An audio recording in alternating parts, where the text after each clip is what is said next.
Outside, another yellow moon has punched a hole in the nighttime, yes.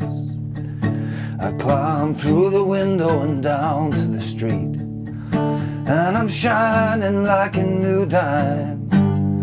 Downtown trains are full with all those Brooklyn girls.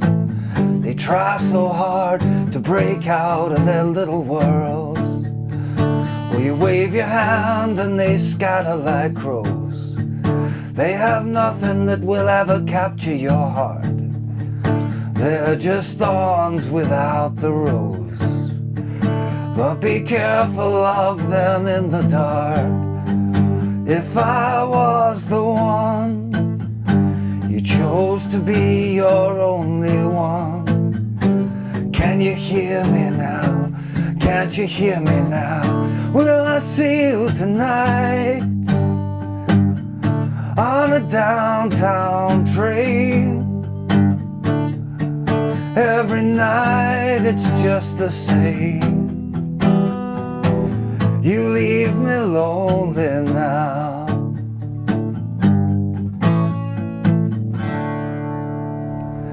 Hey, how you doing? Justin here. Today we are checking out Downtown Train by the legend that is Tom Waits. It's a really great fun song to play. It's kind of basically 3 chords. There's a 4th chord that you need for the chorus, and there's 2 other chords which are slash chords that you can add in there going into the chorus if you're a bit more advanced guitar player. Really nice rhythm thing going on as well, using a bit of palm mute and accents. But again, if you're a real beginner, you can kind of leave that bit out and keep the strumming real simple, which is how we're going to start, right? We always like to start nice and simple, making sure that we get the rhythm right, the right amount of strums on each chord and all that sort of thing. So starting off with a D chord, we have a bar of D, then we have 2 strums on G and 2 strums on A.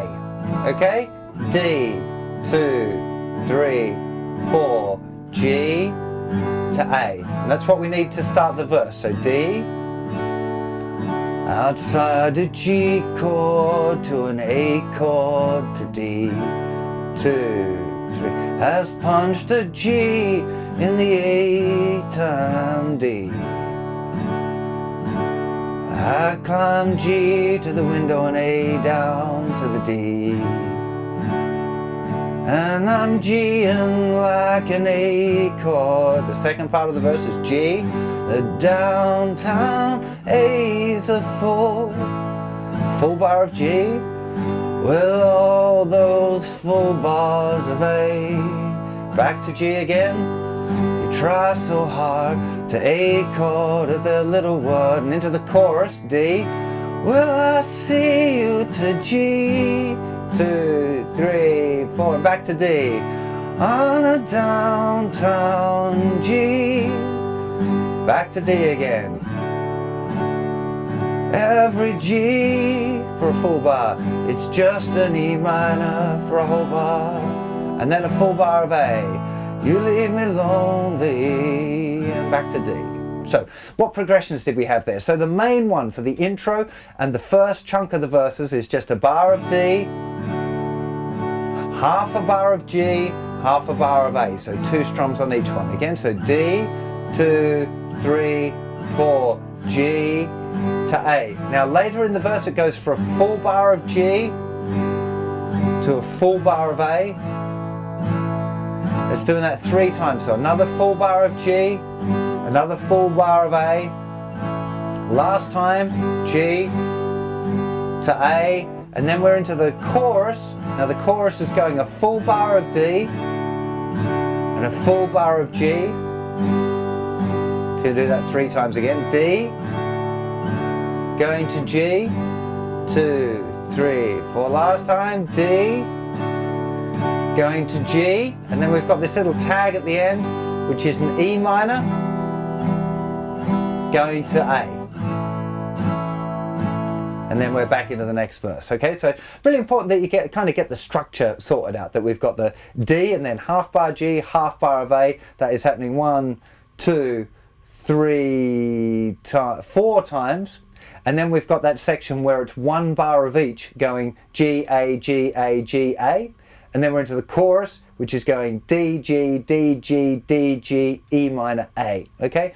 Always recommend just writing out a very simple little chord chart for yourself if you've not got the songbook. Songbook makes it easier because you can see the chords above the lyrics there, but it's really important as well to get them into memory how they go, because, you know, in the songbook we don't write the chords above the second verse, for example, because you need to remember what the chords are for the verses, because all the verses stay the same, okay?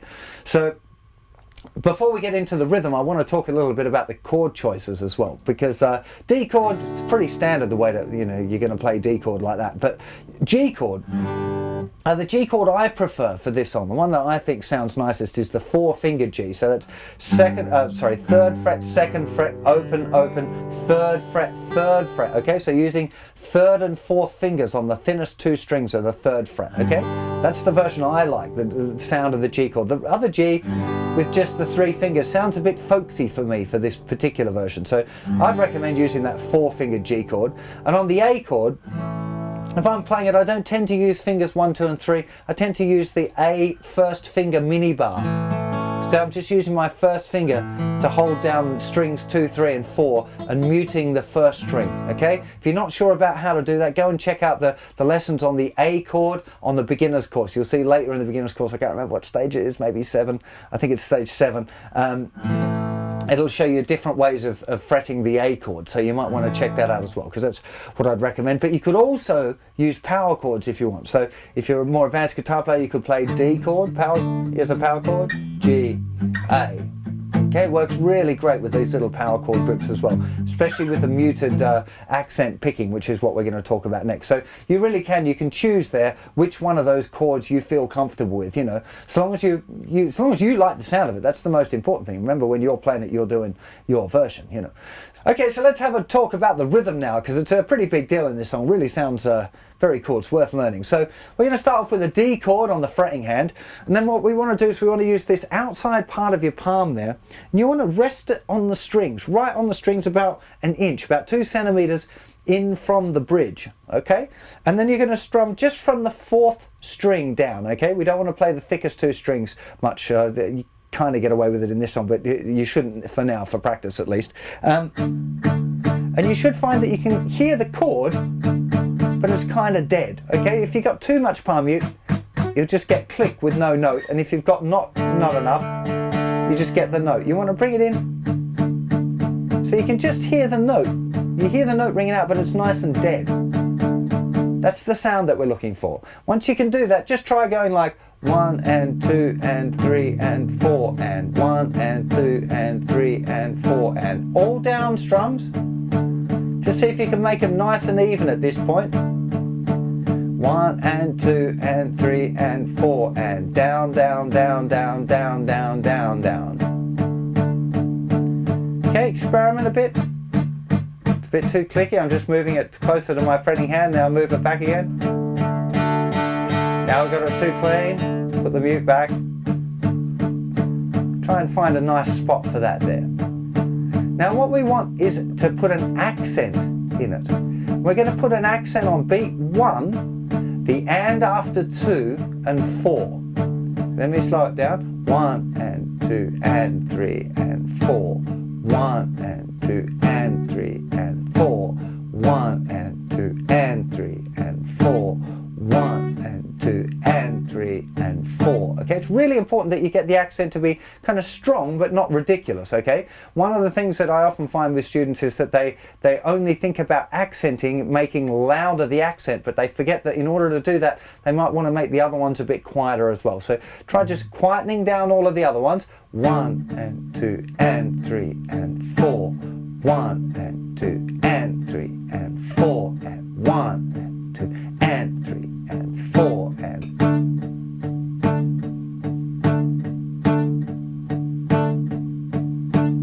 1 and 2 and 3 and 4 and 1 and 2 and 3 and 4 and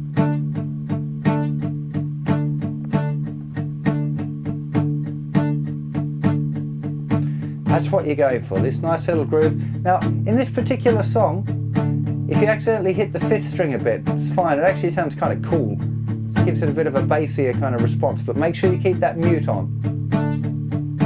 1 and 2 and 3 and 4. 1 and 2 and 3 and 4 and 1. Okay, big deal.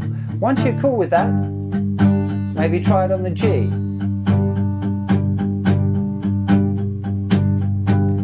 Okay, make sure again, now my little finger is kind of resting on the thinner strings as well when I'm doing that. Like really, you don't want those thinner strings ringing out too much.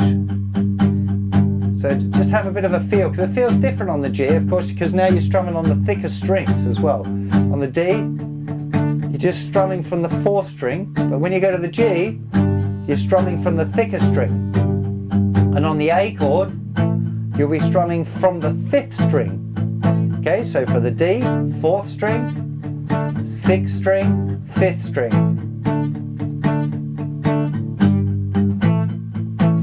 Okay, now one of the little quirks with this song is that the G chord change actually happens on the and after 2, not exactly halfway through the bar. So the way we were playing it before, we had the G chord for 2 beats and the A chord for 2 beats, but really the A is shifted a little bit earlier, half a beat earlier. So you end up with this 1 and 2 and 3 and 4 and 1 and 2 and 3 and 4, 1 and 2 and 3 and 4 and 1 and 2, change 4, 1 and 2 and 3 and 4 and 1 and 2 and 3 and 4 and 1 and 2 and 3 and 4.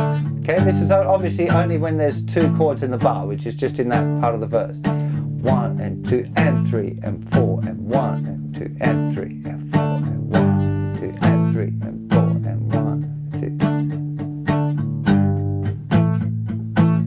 2. It's really nice feel when you get this.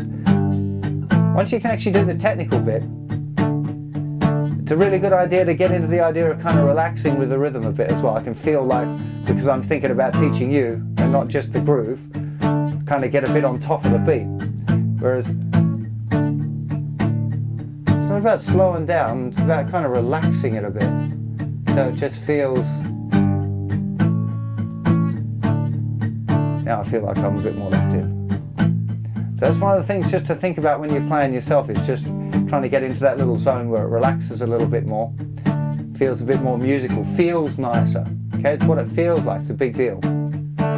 So that kind of thing with a little palm mute and the accents, really good fun. As it's exactly the same kind of muted thing, works really well with power chords as well.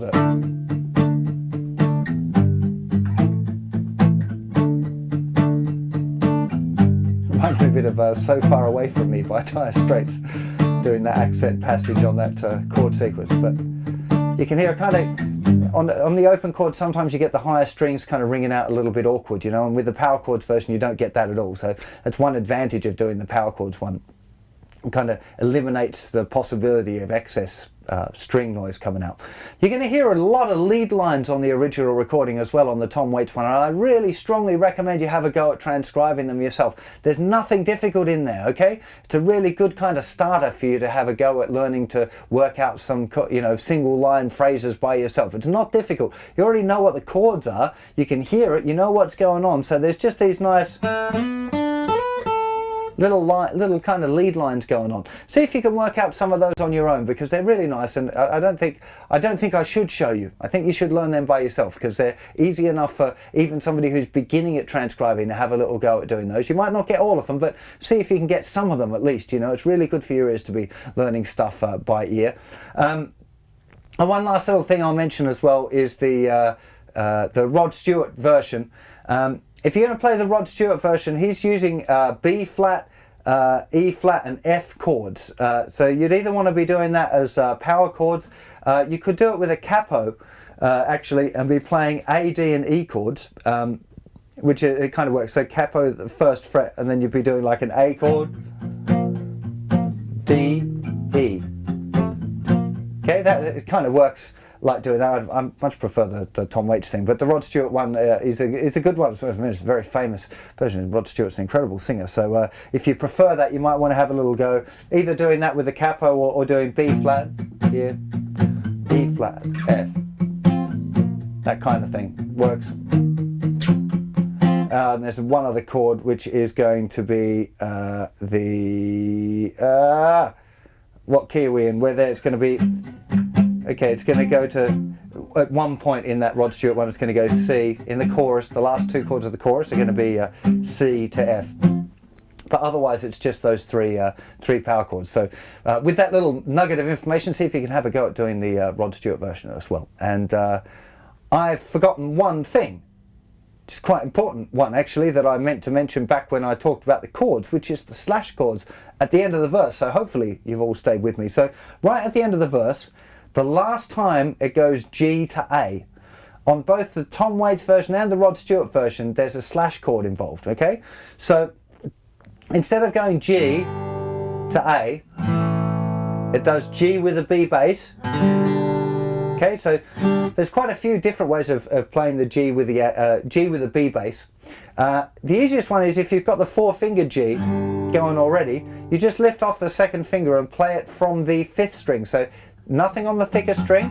It's either muted or just not played. 2nd fret, open, open, 3rd fret, 3rd fret.